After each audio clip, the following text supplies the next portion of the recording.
Olá, gente amiga do canal Toy Story, tudo bem com vocês? Vamos dar sequência aqui com o nosso tema sobre a Inquisição. E eu gosto de deixar bem claro que este é um vídeo sobre fatos ocorridos na história. E minha intenção não é desmerecer a fé de ninguém, nem criticar essa ou aquela denominação religiosa. As pessoas são boas e más, e são elas que estiveram e estão à frente das instituições e, querendo ou não, em nome de Deus, cometeram excessos e entre eles estão os abusos e crimes, mas que na época em que aconteceram não eram vistos desta forma, porque faziam parte das diretrizes éticas, dogmas clericais e eclesiásticos, ou eram amparados pela lei, pela constituição do poder secular. Se o indivíduo se posicionasse contra o que a igreja ensinava, ele seria penalizado mediante os princípios regidos pelo Tribunal do Santo Ofício, através de um inquisidor. No caso de algumas heresias que desencadeasse um levante, uma revolta e isso desestabilizasse a ordem pública, o poder secular tinha autoridade para tomar as medidas que se fizessem necessárias na punição dos responsáveis e restabelecer a ordem. Só lembrando que a autoridade secular e o clerical eclesiásticos eram instituições independentes, mas que estavam ligadas uma à outra para propósitos e interesses de ambas. Hoje vamos dar atenção para um grupo religioso que possui remanescentes em várias partes do mundo, inclusive aqui no Brasil, os anabatistas. Quase que eles foram exterminados por completo, tanto por católicos como por protestantes. Mas os anabatistas não eram protestantes? Então, é isso mesmo que eu vou explicar direitinho para vocês, beleza? O anabatismo foi um movimento religioso protestante radical na época da Reforma Protestante do século XVI na Europa, caracterizado pela discordância das reformas realizadas por Martim Lutero, Zwinglio e Calvino e outros reformadores.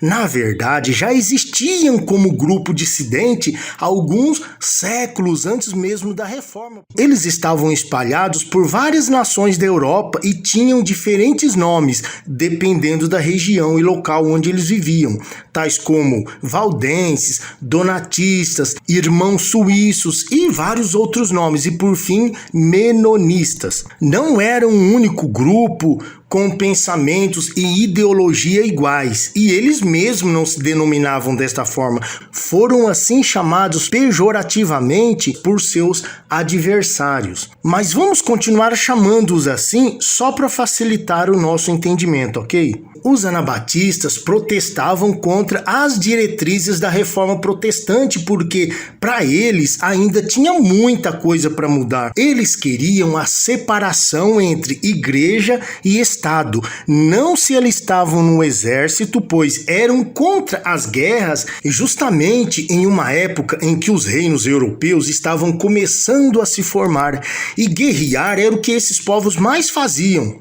Havia a constante preocupação com os avanços territoriais empreendidos pelos turcos otomanos e outros povos muçulmanos que estavam o tempo todo ameaçando a Europa de invasão. Também eram contra o batismo de criança, pois, segundo eles, o batismo era para quem passasse pelo processo da regeneração e era um ato de fé, não era para criança. Então, realizavam-se novos batismos entre eles.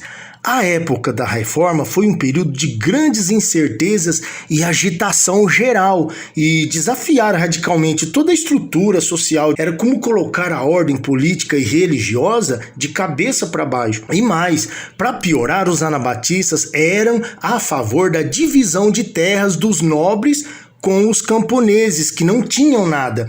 Lembra de Tomás Müntzer, um revolucionário simpatizante anabatista que promoveu um levante camponês contra o exército do rei e foram mortos cerca de 30 mil pessoas e por fim o próprio Müntzer foi preso e decapitado? Os anabatistas nunca tiveram sossego, o tempo todo eles estavam padecendo perseguição. Eles foram acusados de heresia e subversão. O crime era de ordem religiosa e civil. Em 1225, as regiões católicas da Suíça condenavam os anabatistas à pena de morte.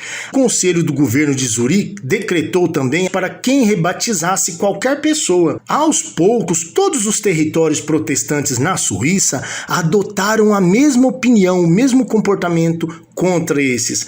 Na Alemanha, as mesmas leis que eram aplicadas contra os hereges era contra os anabatistas também. Em 1528, Carlos V decretou a matança de todos eles, era para eliminar todos. A Dieta de Spira de 1529, que condenava todos os chamados protestantes, incluía também os anabatistas. As cortes eclesiásticas e as civis tinham jurisdição para punir quem se atrevesse a repetir o batismo e também a quem se negasse a apresentar os filhos pequenos para receber o batismo. O número de anabatistas mortos foi muito alto e incontável, provavelmente maior do que o número de mortos nos 3 primeiros séculos de perseguição do Império Romano contra a Igreja. O modo de aplicação da pena de morte variava de região para região. Com cruel ironia, em certos lugares, condenavam-se os anabatistas a morrer afogados. Os acusadores falavam: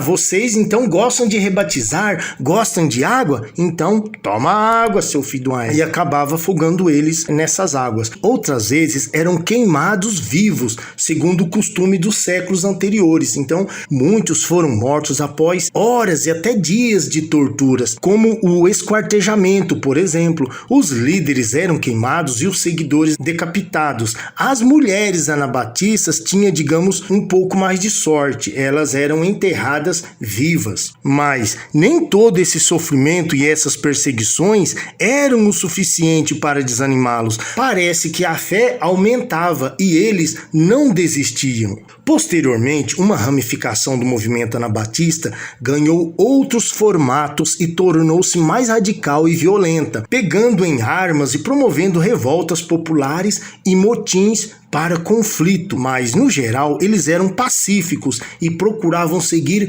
corretamente os mandamentos de Cristo, segundo a Bíblia.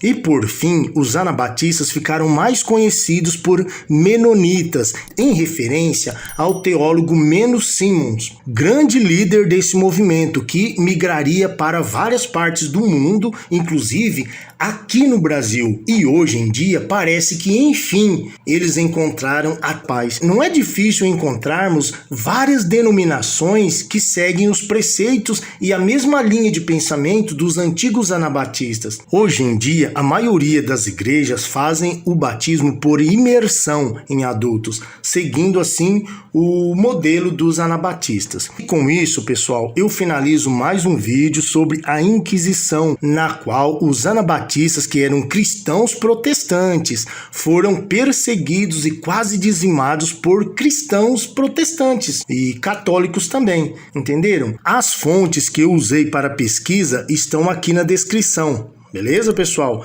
Eu te convido a se inscrever no canal Toy Story, deixar um like. A todos vocês que acompanharam o vídeo até o final, o meu muito obrigado.